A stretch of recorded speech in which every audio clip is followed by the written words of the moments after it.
Welcome. I'm Ken. We're visiting with Mike. We've Good talked morning. about five different leaders from very different organizations. We've talked about common threads that they used and saw great progress in their organizations. Yes, We began process and talked about Nehemiah. yes. Where do we go from here, Mike? Well, one of the question is, those guys came into existing situations. There were people in charge before them. There were people that follow them. And the question would be, what was missing, or why weren't the people before them address the issues? And the reality is that there's a tendency to want to conform, to fit in. And within the environment, then people can be either oblivious as to what's going on, which is possible. There are places where people choose to ignore it. Uh, People can choose to rationalize it, to justify it, or they can take heart and address it. And that's what happened with those individuals, is they took issue to what was going on, and were able to achieve it. I am so Uh, glad you're talking about this because I think I would say most people, without even thinking about it, tend to want to fit in and not yeah, challenge what's going on. Please go yeah. ahead. So the question then becomes, what's missing, or what is it that those guys had that maybe were missing before? And again, I go to the Bible. Start first with Proverbs 4, verse 23, where it says, "From the heart flows the springs of life." In other words, whatever you hold inside is really the driving force to a lot of your thinking, of your doing. So it's this phenomenon is not nothing new. It's at least 3,000 years old, if not forever. And then again, going to some of the passages in the Bible, when we look at Isaiah 6:9, it says, "You keep on listening, but do not perceive."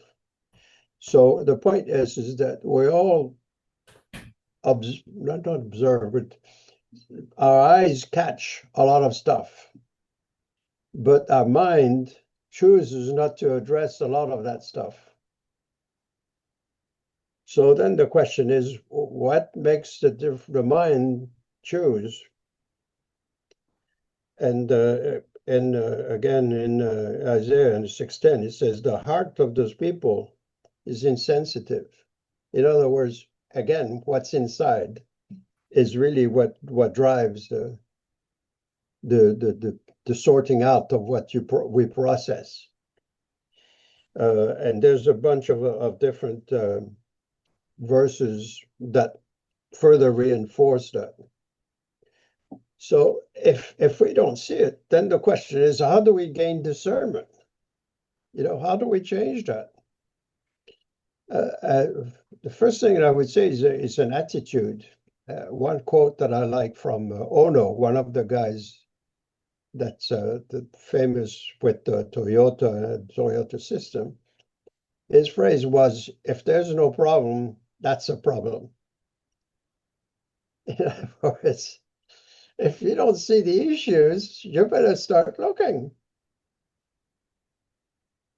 So in some ways, it ties in with the previous one that we mentioned before, the woman who said there's two ways of processing stuff. You can either be proactive or you can essentially passive, and it's a choice.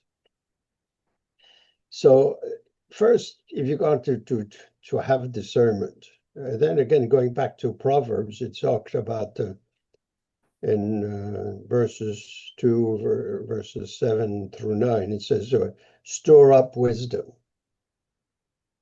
And then this then you will discern.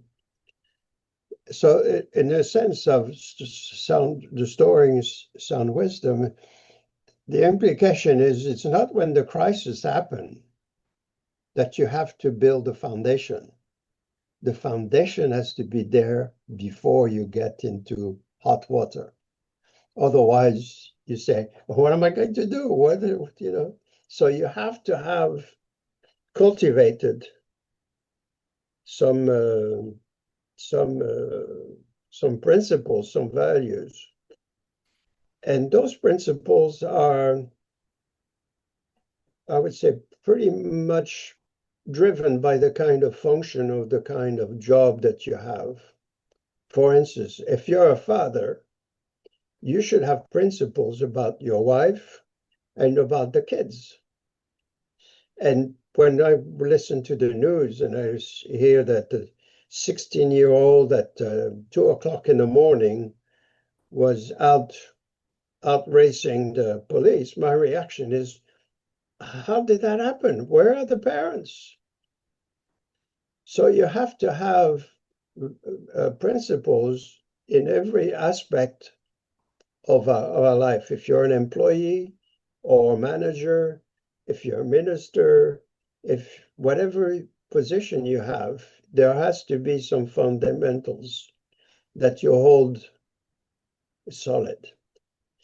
And that's when I start looking at the people like Nehemiah and say, okay, what were the kinds of things, the kinds of principles that he exhibited?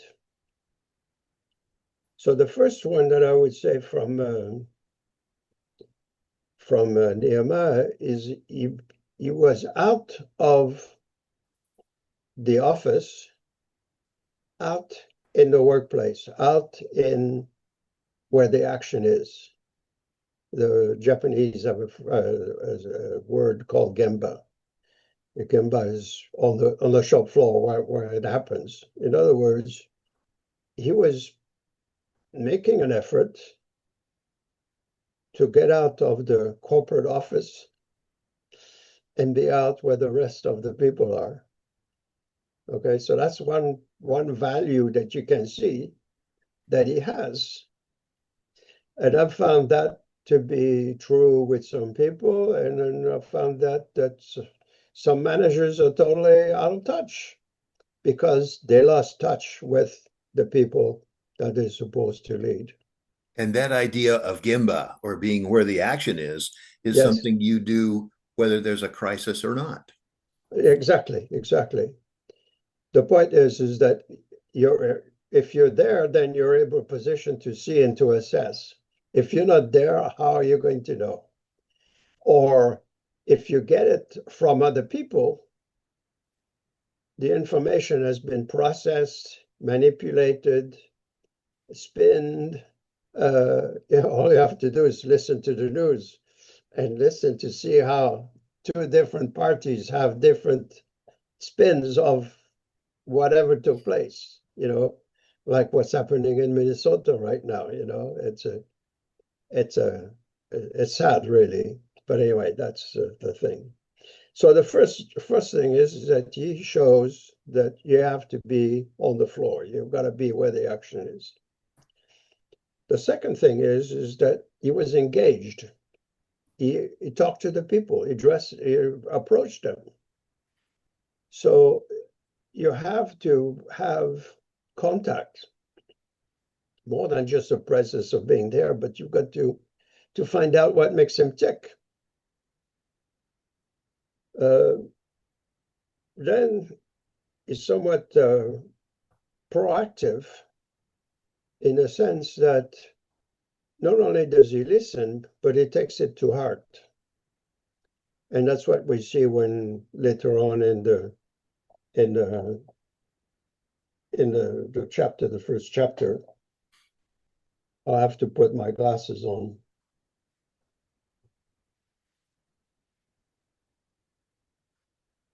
When it says that in verse 3, the remnant there are in great distress and reproach. And then in verse 4 it says, I heard those words, I sat down and wept and mourn for days, fasting and praying.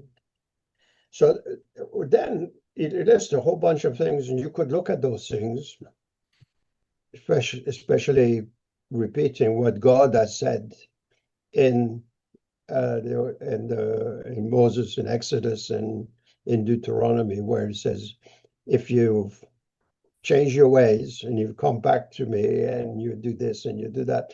So there he starts to list principles. And those principles, I'm not negating their importance, but more it's a matter of acknowledging what are the fundamentals that are at stake. So, for instance, when Bratton went to New York City to be the chief of police,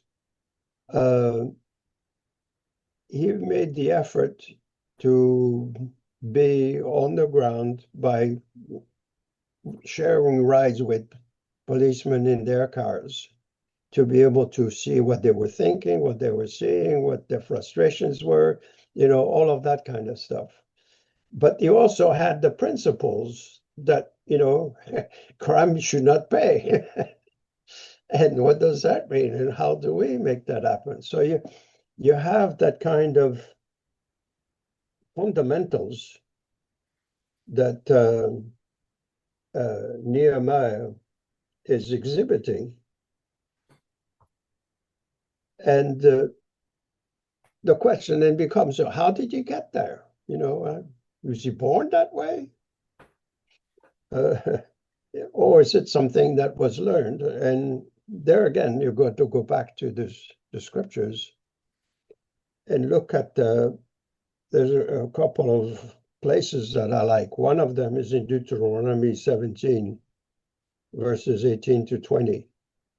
And there it says, the king shall write for himself a copy of the law, and it shall be with him, and he shall read it all the days of his life.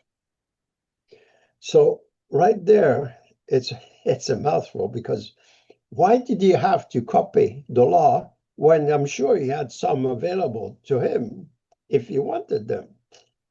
But the point is that it wasn't somebody else's writing. It was his own doing, his own involvement, his own injecting himself into the material and to internalize it. So it's not something that you have. I've got some Bibles that I sit on the shelf, so yes, I have a Bible. Guess what?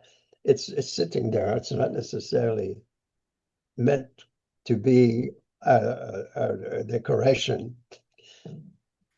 And the other thing is it shall be with him. So in other words, it's not put away. It's something that, it's right next to you kind of thing. And you shall read it all the days of your life. The point is you need continual reinforcement. So the challenge then is most of us don't have a shopping list of those commandments. And the challenge then is to sit down and say, okay, what is it that is really important? And it's a question that I've asked different managers at different times. And the way I phrase it, I probably could have done a better job of putting it. But I said, if you were in a different environment, what would you take with you? What would be the core values that you would want to apply? And surprisingly, very few people are able to do that. Because we move along with things, but we don't necessarily have that firm foundation that says, this is fundamental. And, no matter what, I'm not going to change.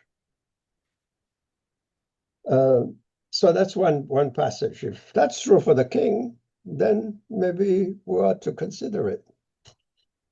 The second passage is not directed to the king, but to everybody else.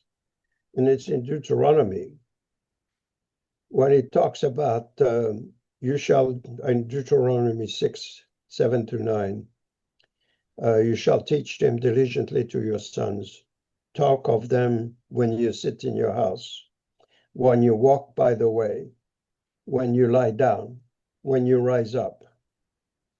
Okay, so that's the point is it doesn't leave very much time of the day that you're not supposed to have this foremost in your mind.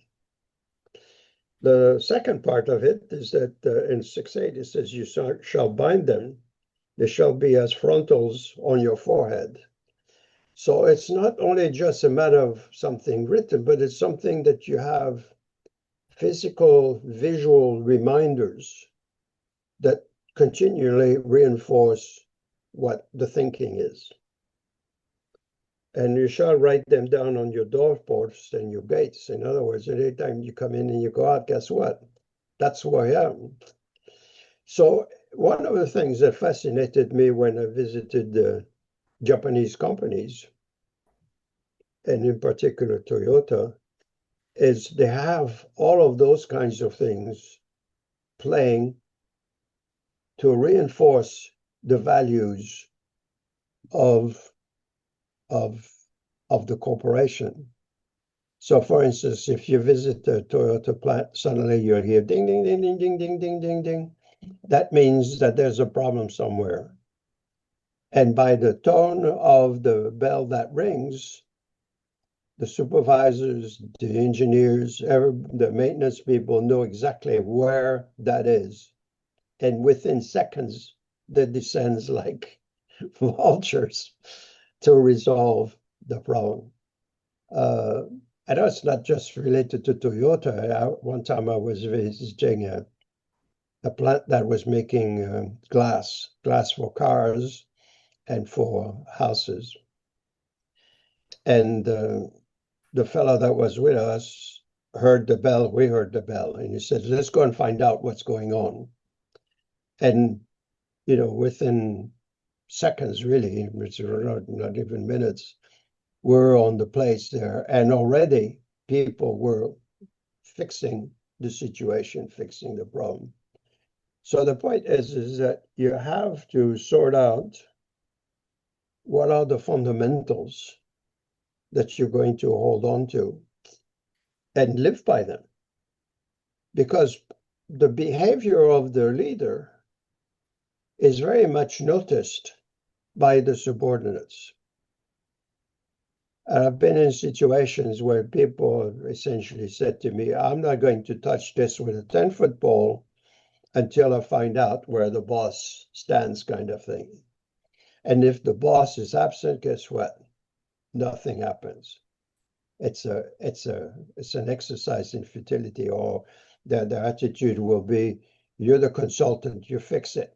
And the point is, later on in all of those cases, those guys didn't fix it. Those guys faced the issue, acknowledged the issue.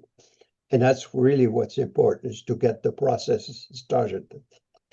So from that standpoint, you have to have a set of values. And not only at the floor level, but throughout the organization. Another story about Toyota. One day I was visiting their headquarters, and I saw a manager that I had previously met. Oh, I said, how are you? And they said, oh, he said, I wish I could spend time with you today, but I'm on my way to India.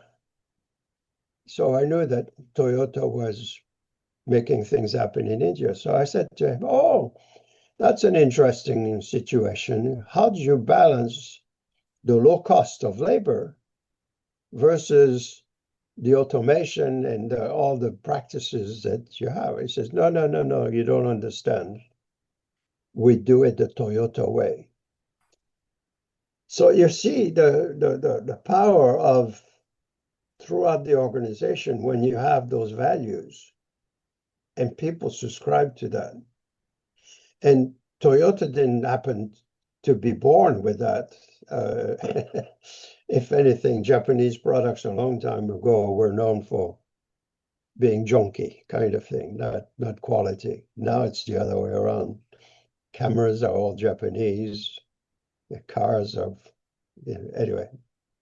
But the leaders, and in this case, Ono, the guy that was involved with production, were key to making those kinds of values and principles an ongoing process at every level of the organization. We're So, almost out of time, Mike, but what I'm hearing is that these have to be values and principles that are inside from the heart. They have to yes, be important. They have to yes, be things that we live out. And it's helpful if we have them in front of us, visible. I yes, see posters or other kinds of things on the wall that talk about some of these principles. I on my phone have memes that are sometimes just silly or funny, but others that have values that are important to me. It sounds to me like this is the kind of thing that can help an organization turn around. yeah. And I go back again to Proverbs 2, verse 7 through 9, which says, store up. In other words, you build up that core of values, store up sound wisdom. And then it says in verse 9, then you will discern. So you can't have a discernment unless you have some principles. Otherwise, hey, that's what it is. Doesn't matter. All right. Thank you for this visit. We'll take it up again another day. Yes. Thank you very much. Thank you.